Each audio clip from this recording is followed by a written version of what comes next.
महेंद्र पर्वत पर खड़े होकर हनुमान ने पहले सामने की ओर देखा। अनंत सागर लहरा रहा था, ऊपर देखा तो अनंत आकाश था। पवन देवता का स्मरण करके उन्होंने अपनी लंबी भुजाएं आगे फैलाकर छलांग ली और पवन की गति से लंका की ओर उड़ चले। हवा को चीरते हुए वे गरजते चले जाते थे। मैनाक पर्वत ने उनको विश्राम देना चाहा, परंतु वे रुके नहीं। कुछ ही दूर गए होंगे कि नागों की माता सुरसा उनके बुद्धि बल की परीक्षा लेने मुंह फाड़कर उनकी ओर दौड़ी। हनुमान ने बहुत विनय की, पर वह न मानी और अपना मुंह बढ़ाने लगी। हनुमान भी अपना शरीर बढ़ाते गए।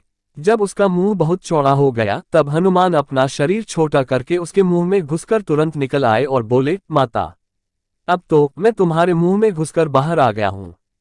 अब जाने की अनुमति दें। सुरसा की परीक्षा में हनुमान खरे उतरे। उसने हनुमान को आशीर्वाद देकर कहा कि तुम राम का काम अवश्य कर लाओगे। कुछ और आगे चलने पर उन्हें सिंहिका नाम की राक्षसी का सामना करना पड़ा। उसने जल में हनुमान की परछाई पकड़ ली। इससे उनकी गति रुक गई और वे खींचकर सिंहिका के पास जा पहुंचे। हनुमान ने अपने नाखूनों से उसका पेट फाड़ डाला। वे फिर उड़े और समुद्र पाकर लंका जा पहुंचे।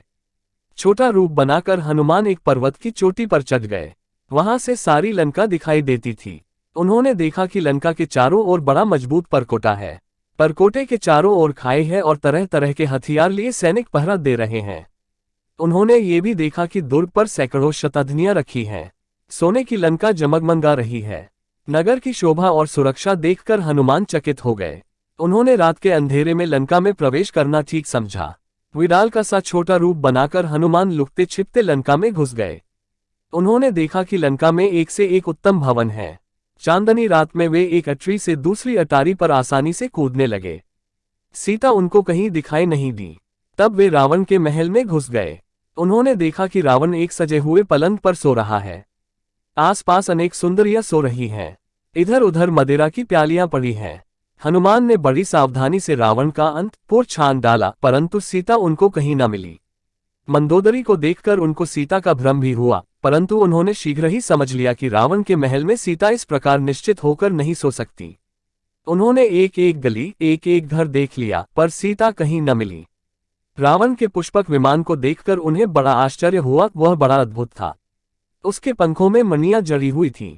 अंतःपुर से लगी हुई रावण की अशोक वाटिका थी। एक परकोटे के ऊपर से हनुमान ने उसे देख लिया और पहरेदारों की आंख बचाकर उसमें घुस गए। अशोक वाटिका में तरह तरह के सुंदर वृक्ष थे और बीच में एक ऊंचा भवन था। अशोक के पेड़ पर चढ़कर हनुमान उसे देखने लगे।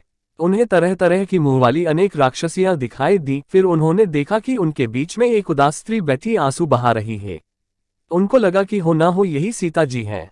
उन्होंने मन ही मन उन्हें प्रणाम किया और वे सोचने लगे किस प्रकार माता से बात हो। तरह तरह की बातें सोचते वे पत्तों में छिपे बैठे रहे। अब रात का अंतिम पहर आ गया। नगरी में वेद पाठ होने लगे। रावण भी जगा और अपनी रानियों और दासियों को लेकर अशोक वाटिका में आ पहुंचा। हनुमान डाली पे चिपक गए, जिससे किसी का निगाह उन पर न पड़े। रावण को देखकर सीता थर थर कांपने लगी। रावण ने सीता को अनेक प्रकार के भय व लोभ दिखाए, परंतु सीता ने रावण का तिरस्कार ही किया। सीता ने कहा, यदि तुम मुझे स्वामी के पाप प्रहार कर क्षमा नहीं मांगोगे तो वे तुम्हारा सर्वनाश कर डालेंगे। सोने की लंका मिट्टी भी छिल जाएगी। क्रोध से आंखें लाल कर रावण बोला, मन सोचने के लिए 1 साल का समय दिया था। साल पूरा होने में 2 महीने बचे हैं। इस बीच यदि तुम मेरी बात नहीं मान लेती तो मैं अपनी चंद्रहास तलवार से तुम्हारा गला काटकर फेंक दूंगा। इतना कहकर रावण चला गया। रावण के चले जाने पर त्रिजटा नाम की एक बुरी राक्षसी ने दूसरी राक्षसियों से कहा, पिछली रात मैंने एक सपना देखा है। सारी लंका समुद्र में डूब गई। विभीषण को छोड़कर सब दक्षिण दिशा को चले गए हैं। ये सपना अच्छा नहीं है। मेरी राय में सीताजी की सेवा करने में ही भलाई है। पेड़ पर बैठे बैठे हनुमान सब कुछ देख सुन रहे थे। सीता का दुख देखकर वे दुखी भी थे। उनको ये भी चिंता थी कि यदि सीता के सामने आकर संस्कृत में बोल उठे तो सीता उन्हें कहीं मायावी रावण ही न समझ ले। यन कर उन्होंने पेड़ पर से ही राम वृतांत सुनाना शुरू किया।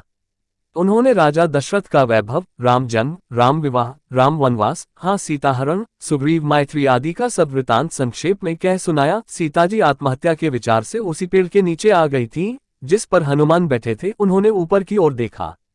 हनुमान को देखकर पहले तो वे घबराईं, पर उनकी बातों से और उनके व्यवहार से भरोसा हो चला कि वे राम के ही दूत हैं और पता लेने के लिए यहाँ आए हैं।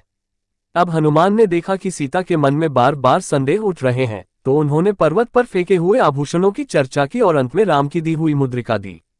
अब सीता को पूरा भरोसा हो गया।